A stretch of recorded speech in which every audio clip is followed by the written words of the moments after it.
Baik, Assalamualaikum warahmatullahi wabarakatuh. Salam sejahtera bagi kita semua. Om Swastiastu, Namo Buddhaya. Salam kebajikan bagi kita semua.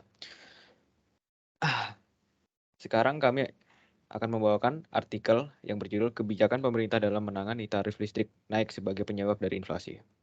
Baik, sebelumnya kami dari kelompok 13. Saya sendiri bernama Kelut Januarsi Pratama dengan nomor NIM 110012114081 lalu dilanjutkan dengan kawan saya. Saya Maulana Raffi Ramadan dengan NIM 110012114067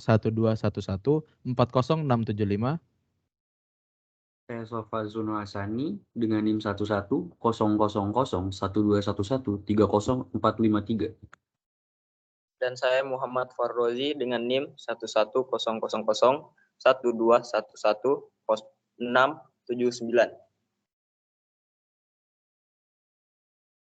Di sini saya akan membawakan latar belakang. Listrik adalah energi yang memiliki dan memegang manfaat penting bagi seluruh kehidupan di muka bumi ini.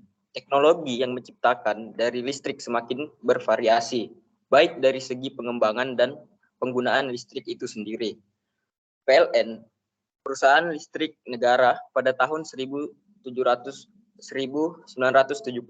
telah ditetapkan sebagai perusahaan umum listrik negara berdasarkan Peraturan Pemerintah Nomor 18 Tahun 1972. Sesuai dengan Peraturan Pemerintah Nomor 18, dengan arti lain PLN adalah PKUK, pemegang kuasa usaha ketenaga listrikan, yang memiliki tugas untuk menyuplai, menyediakan, dan memasok tenaga listrik bagi dan untuk khayalak umum. Selanjutnya, yaitu metode penelitian.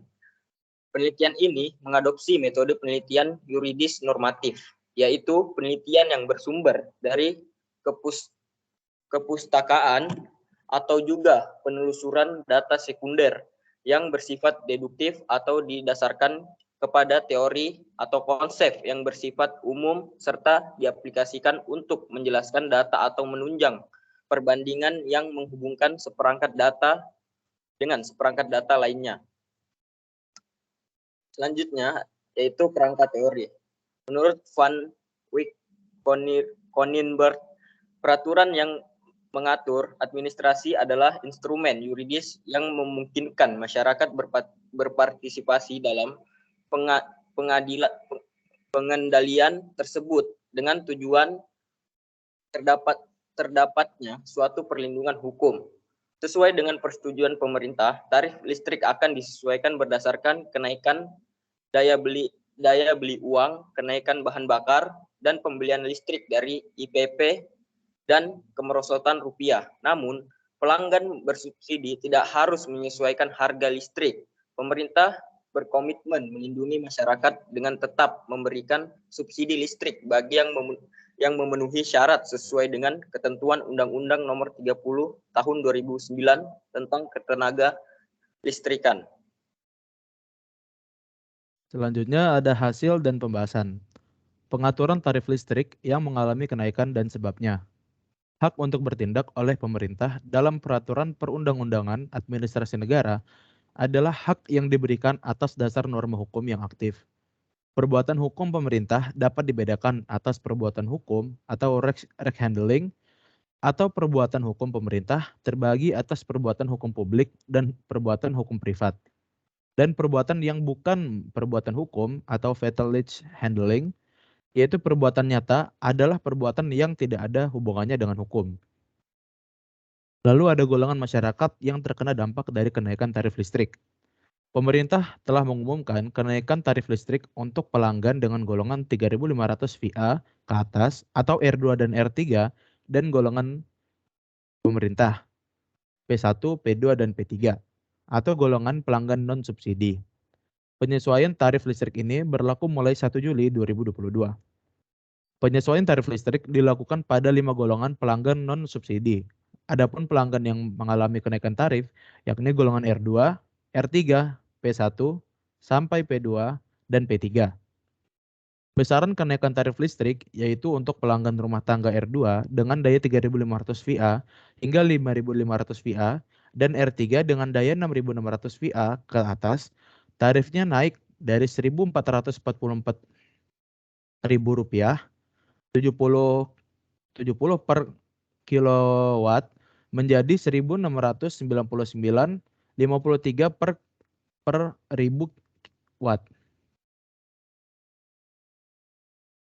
Berdasarkan beberapa penjelasan yang telah disampaikan, maka kami menyimpulkan bahwa kebijakan penentuan tarif listrik adalah salah satu faktor yang sering menimbulkan banyaknya tanggapan dari berbagai kalangan masyarakat.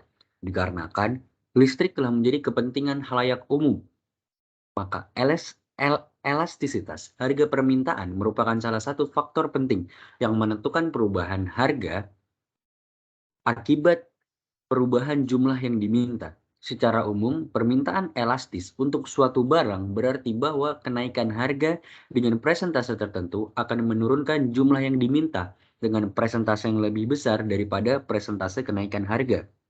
Kebalikannya, berlaku untuk permintaan inelastis.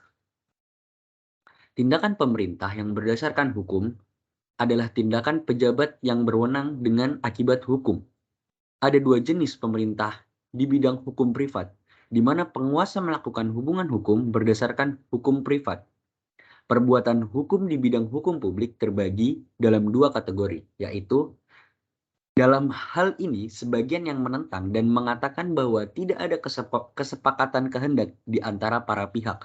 Perbuatan hukum publik bersifat sepihak, yaitu perbuatan yang dilakukan atas kehendak suatu pihak, yaitu perbuatan pemerintah itu sendiri. Contohnya adalah keputusan pemerintah.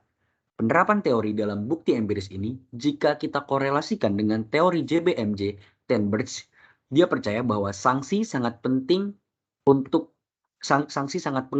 dalam berfungsinya hal ini.